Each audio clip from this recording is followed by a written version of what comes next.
এবং বেলায়েত, তাই না? বেলায়েতের ভাগ ভাগে বর্তমান সময়ের উদীয়মান শিল্পী আমাদের নয়ন শেখ কত ভালো গায়, কেমন গায় ইতিমধ্যে আপনারা প্রমাণ পেয়ে গেছেন। তো নবতের ভাগ থেকে গান, এই পৃথিবী যখন কোনো কিছুই সৃষ্টি হয়নি, একা ছিল, একা সর্বা ছিল কোনো প্রসর, আমার আল্লাহ বিনে দ্বিতীয় আর কোনো কিছুই ছিল না। আমার আল্লাহ ইরাদা করলেন, ইচ্ছা করলেন, ওনার সামনে একটা আয়না আসলো, সেই আয়নার মধ্যে নিজের চোখ দেখে একটা হাসি মারলেন।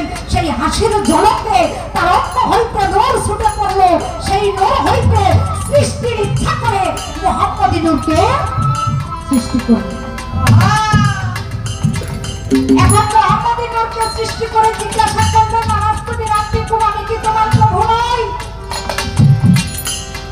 নূর সেদিন জবাব করেছিল, আনা, অর্থাৎ তুমি তোমার আর আমি আমার। আমার আল্লাহ একটা শুক্রবর্তী পর্দার ভিতরে এই নূরকে দণ্ডায়মান করে রাখলেন ৭০,০০০ বৎসর। ৭০,০০০ বৎসর পরে আবার নূরকে জিজ্ঞাসা করা হলো, আমি কি তোমার প্রভু নই? নূর আবারও জবাব করলো, আনা, তুমি তোমার আর আমি আমার। এভাবে আরো ১০,০০০ বৎসর চলে গেল, নূর একই জবাব করলো। আবার ৪,০০০ বৎসর চলে গেল, নূর একই জবাব করলো। আমার আল্লাহ কি করলেন? তবে একটি কথা বলে যাই, এই বিষয়টা এক একজন রাবী এক এক ভাবে বর্ণনা করে থাকে। কেউ বলেন মুহাম্মদী নূর যখন আল্লাহকে স্বীকার করলো না, তখন সেটাকে ভাগ করে এই যে আসমান জমিন সমস্ত কিছু সৃষ্টি করে। আবার কোন রাবীর মতে তাফসীরে এসেছে যে এই মুহাম্মদী নূর যখন আমার নবীকে স্বীকার, আমার আল্লাহকে স্বীকার করে, তারপরে সেখান থেকে সবকিছু সৃষ্টি করা হয়। যাই হোক, আমার আল্লাহ চিন্তা করলো, আমি যাকে মহব্বত করে ভালোবেসে সৃষ্টি করলাম, বাবা কথা খারাপ লাগে? এই দুইটা কথা বলে শেষ করবো, পালা দিছে তো।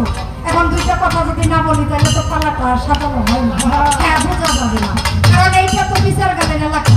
হ্যাঁ, অতএব আমার আল্লাহ কয়, যারে আমি মহব্বত করে সৃষ্টি করলাম সে আমাকে মানে না, আমার সমান সমান দাবি করে, কি করা যায়? তখন আমার আল্লাহ একটা কৌশল অবলম্বন করলেন। দেখেন বাবা, একটা যত বড় শক্তিশালী মানুষই থাকুক না কেন, তার যদি দমটা বন্ধ করে দেওয়া হয়, তার শরীরে কোনো শক্তি থাকে? কোনো শক্তি থাকে না। আমার আল্লাহ সেই কৌশল অবলম্বন করে মুহাম্মদী নূরের দম বন্ধ করে দিল। যখন দমটা চেপে ধরা হইল, তখন ওই মুহাম্মদী নূরটা কাঁপতেছিল, কাঁপতে ওনার অঙ্গ হইতে ৪টা অঙ্গ বসে পড়লো। এখান থেকে মাওলা আলী ঠাকুরের জান্নাত আমার ফাতেমা ইমামে হাসান ইমামে হুসাইন আমার দয়াল নবী এই পাকে পঞ্জতনে সৃষ্টি হইল। এখন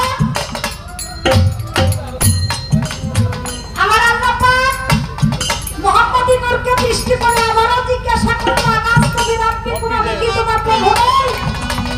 যখন শক্তি কমে আসছে, তখন আমার আল্লাহ কুদরতি পায়ে সেজদা দিয়ে পড়ে বলছে, ইয়া কালুওয়ালা, তুমি আমার প্রভু। সুবহানাল্লাহ। যখন সেজদা দিয়ে পড়ছে, তখন আমার আল্লাহ একটা কুদরতি নিদর্শন যখন মুহাম্মদী নূরের পৃষ্ঠদেশে দিছে, ওখানে একটা প্রেমের ঢেউ খেলে গেছে, আর ওই প্রেমের ঢেউয়ে ওখানে একটা মাংসের জমাট বেঁধে গেছে, আর ওই জমাট থেকেই একটা চিহ্ন হয়ে গেছে, যেটাকে বলা হয় মোহর। নবুয়ত তো সোজা জিনিস না, আর বিস্তারিত আস্তে আস্তে বলবো। এইখানে শুধু আমি একটা পরিচয় ইশারা দিয়ে গেলাম। আমার এখন একটু জানার বিষয়, এই সৃষ্টিকুলে এইভাবে আমার নবুয়তের মোহর নবুয়তের সৃষ্টি হইল, তাহলে মোহর নবুয়ত যদি সৃষ্টি হইল, ওই সময় বেলায়েতটা কোথায় ছিল? বেলায়েত কি তখন ছিল নাকি ছিল না? যদি থেকে থাকে, কার